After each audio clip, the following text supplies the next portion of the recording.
G'day, mate. Thanks for the question. So, a little bit longer for me to do a post reply, so I figured I'd just record a video. So, don't you think increasing wages unreasonably will increase inflation beyond its natural rate, will only lengthen this current cycle point?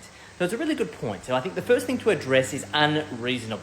I don't expect for wages to increase unreasonably. I actually expect for the vast majority of people not to act on the information that I have provided. And I think my comments are a pretty ample representation of people, right? Some people say, great advice, I'm going to go and do that. Other people say, oh, this is ableist, and how dare you talk to us like this so condescendingly. Like, I'm trying to give you advice around how economics works. But that aside, I believe that your wage should be a representation of the value that you create in society and your ability to negotiate that value.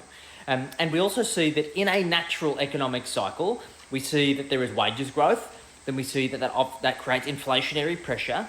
That obviously then means that people's net wages growth, when we look at it adjusted for inflation, is in many cases negative for a period of time, and then the cycle starts again. Let me show you an image to demonstrate. Now, if I get my fat head out of the way, you will see that the nominal wages growth is the dark blue line. And we can go back to 98 that we've seen that compared to the trimmed mean inflation, for a vast majority of the cases, it has outpaced inflation. There have been a couple of periods of time, so we saw in the GFC and also now, at this current point in time, whereby real wages growth is negative, right? And ultimately this means that people's buying power is being eroded relative to their income growth.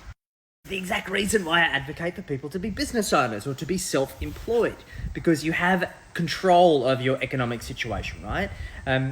When you're a business owner, you can determine your pricing, you can determine your value proposition, you can determine the financial model that you run by. So therefore, when you're an employee and you are on a wage, you're always going to be at the mercy of the business that you work in, the current state of the economy, and your ability to negotiate that value. Is it impossible? No. You can do so. You need to learn the right skills, and obviously whether that be the hard skills, but also the ability to negotiate in the soft skills, and then actually apply them to negotiate your value. Not an expert when it comes to employment, not an area that I specialize. My content is all for 6 and 7 figure business owners, but this is something that business owners need to understand in the context of making sure that their financial model is profitable enough for them to be able to reward good people for the value they add in that economic system that is their business. So great question. Appreciate the dialogue. Catch you soon.